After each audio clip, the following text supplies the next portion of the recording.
Picture a moment of intense social friction. Someone delivers a sharp insult or directly challenges a core belief.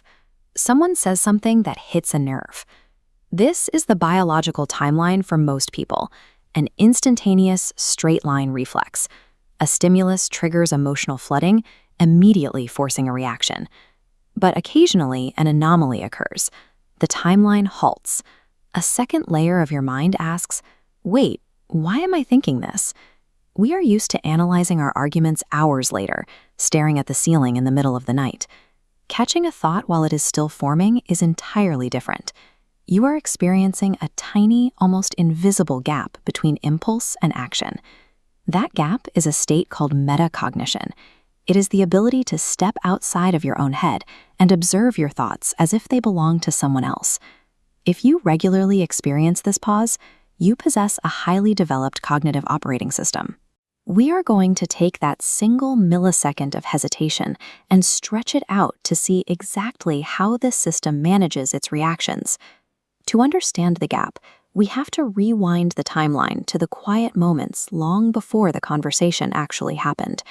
You might be walking alone or standing under the shower, disconnected from the room around you. Your brain is engaging in predictive processing.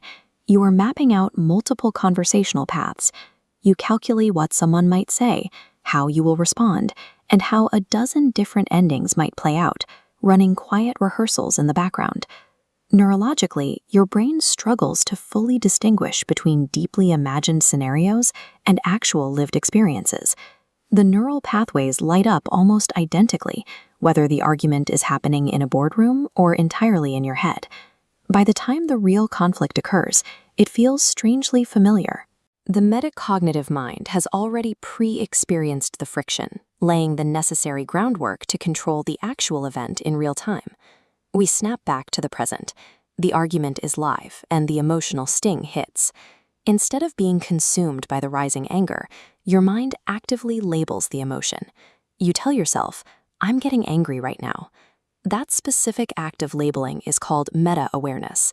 This wireframe highlights the physical shift happening behind the scenes. Labeling the emotion physically transfers control away from the fast, reactive emotional centers and routes it directly to the deliberate, decision-making prefrontal cortex. Inside that newly created gap, the internal audit begins. Instead of instinctively defending your position, you automatically question the validity of your own baseline belief. You ask yourself if the other person is actually wrong, or if you are simply viewing the issue entirely from your own side. This live audit catches invisible mental shortcuts before they solidify. You spot confirmation bias and snap judgments while they are happening, catching the subtle assumptions that normally dictate human behavior.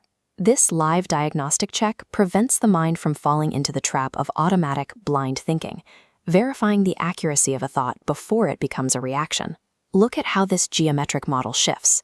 This represents cognitive distancing, the act of mentally stepping outside of your own perspective during a debate. You genuinely observe the argument through your opponent's eyes, understanding their reasoning without immediately rejecting it. This detachment separates your identity from the argument. Opposing facts stop feeling like personal attacks and become useful information. As new data hits, the brain dynamically adjusts its beliefs in real time. The moment valid evidence appears, the framework updates, a process called Bayesian updating. Treating mistakes as valuable data rather than personal failures allows the metacognitive mind to evolve. You adapt and clear mental roadblocks significantly faster than a mind locked into rigid assumptions. If this system is so efficient, we have to ask why the human brain naturally resists thinking this way. Notice this battery gauge. Continuous self-auditing and perspective shifting is metabolically expensive. The brain prefers certainty because resting on biases and quick reflexes conserves energy. Running this system constantly demands a heavy psychological toll. You overcalculate simple choices, you suffer from decision fatigue, and you carry the exhausting burden of never being able to fully switch your brain off. That mental fatigue often translates into social isolation. You are acutely aware of the mechanics of every conversation, leaving you feeling entirely disconnected from people who drift through life strictly on autopilot. We are left with a final question. If living in the gap is so exhausting and isolating, Why is it considered the highest form of intelligence?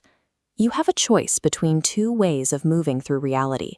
You can drift as a passive passenger, controlled entirely by your invisible biases, or you can endure the friction and act as the deliberate driver of your own choices. The metabolic tax buys you clarity. You gain the ability to see hidden motives, spot assumptions before they calcify, and accurately predict outcomes that everyone else is entirely blind to. True metacognitive intelligence is the mastery of understanding the system behind your thinking.